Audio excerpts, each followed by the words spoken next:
అందరికీ నమస్కారం. తాడిపత్రి నియోజకవర్గ ప్రజలకు అందరు బాగున్నారా? ఉమ్. రేపు ఏదో రాష్ట్రంలో మొత్తం 27వ తారీఖు వైఎస్ జగన్మోహన్ రెడ్డి గారు కరెంటు బిల్లుల గురించి ఏదో ధర్నా చేయాలా, అందరు రండి, వైఎస్ఆర్సీపీ పార్టీని మర్చిపోతున్నారు అందరూ, కనీసం ఇట్లయినా ప్రజలకు అందుబాటులో ఉందాము అనేసి ఒక దిక్కుమాలిన ధర్నా ఏదో పెట్టినట్టున్నాడు. దానికి మా తాడిపత్రి నియోజకవర్గంలో రమాదేవి అని చెప్పేసి మన మాజీ ఎమ్మెల్యే పెద్దారెడ్డి భార్య రేపు బయటకు వస్తోందంట. ఎప్పుడూ లేని విధంగా ఏందమ్మా ఇది? నువ్వు కమిషన్ల రమాదేవి కదా, నీ పేరు రమాదేవి, పెద్దారెడ్డి భార్య, వైఫ్ కాదు, కమిషన్ల రమాదేవి. సిగ్గు లేకుండా ఎట్లొస్తున్నావు బయటికి? నాకు తెలియక అడుగుతా. నువ్వు కొంచెమైనా సెన్స్ ఉందా? నీ మొగుడికి ఎలాగో సెన్స్ లేదు, ఏదో ఫ్యాన్ గాలికి వచ్చేసినాడు, వెళ్ళిపోయినాడు. నువ్వేదో రేపు వచ్చి నేను కరెంటు బిల్లుల దాని గురించి ధర్నాలో నేను పాల్గొంటాను, నేనేదో చేస్తాను, నేనేదో పొడుస్తాను అని అన్నావంట. నిజమేనది? సరే, అదే నిజమైతే నువ్వెలా వస్తావు నేను చూస్తా. రేపు మా తెలుగుదేశం మహిళా కార్యకర్తలు, మా కౌన్సిలర్లు, మేము అందరం కలిసి నిన్ను అడ్డుకోకపోతే చూడు. మర్చిపోతున్నారనా? పెద్దారెడ్డిని మర్చిపోయినారు, నేను కూడా పోతాను, పోతే ఎవరో ఒకరు మాట్లాడతారు, నేను వార్తల్లో నిలవచ్చు అనుకుంటున్నావేమో. సిగ్గు శరం ఏమన్నా ఉంటే రావాలా? మహిళవే, సిగ్గు లేదు నీకు కొంచెం కూడా? నేను నీ గురించి మాట్లాడాల్సి వస్తుందని అనుకోలేదు నేను. సిగ్గు అనిపించట్లేదా నీకు?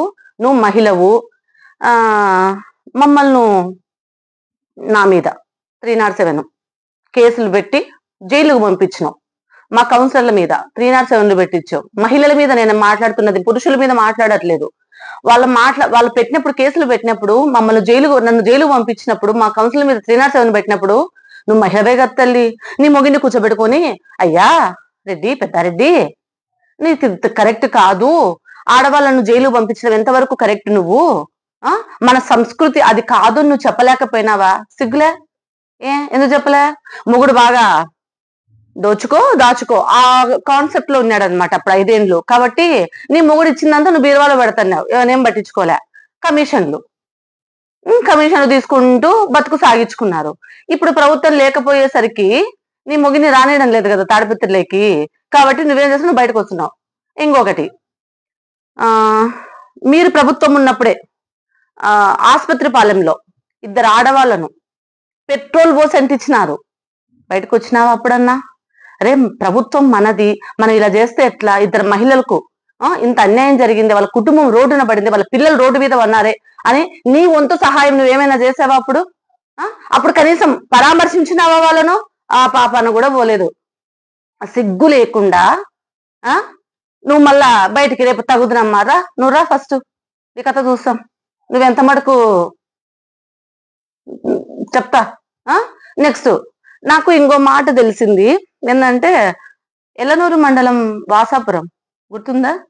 అక్కడ నీ మొగుడు జైల్లో ఉన్నప్పుడు, అప్పట్లో నీ మొగుడు జైల్లో ఉన్నప్పుడు నువ్వేనంటే నా మర్డర్లు చేయించింది. నిజమేనా? కొంపదీసి ఏమన్నా పెద్దారెడ్డిని కూడా, నీ మొగిని కూడా వేసేసి నువ్వేమన్నా రాజకీయాలు వస్తావు అనుకుంటున్నావు? నీ మొగినికే గతి లేదు, నీకెందు వస్తుంది ఇంకా? ఇలాంటి పిచ్చి పిచ్చి మాటలు, పిచ్చి పిచ్చి వేషాలన్నీ మానుకో, సరేనా? ఏదో నేను ఉండనిచ్చాం ఊర్లో. ఎందుకు అంటే నువ్వు ఎక్కడుండాలా?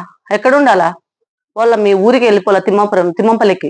నిన్ను ఉండనిచ్చినాము అంటే మహిళల జోలికి మా ప్రభాకర్ రెడ్డి గారు రారు. అంత నీచమైన సంస్కృతి మా కుటుంబానికి గాని, మా జేసీ కుటుంబానికి గాని, పైన చంద్రబాబు నాయుడు గారి కుటుంబానికి గాని లేదు.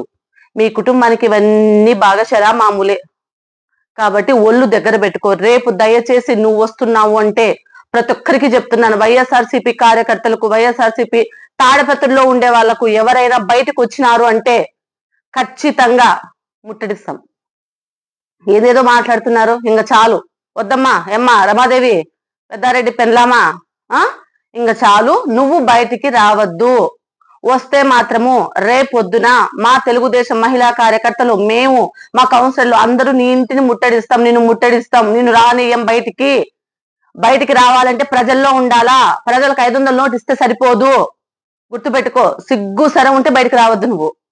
ఇది ప్రతి ఒక్కరికి చెప్తున్నాము. దయచేసి ఎవరు రావద్దండి బయటికి. నమస్కారం.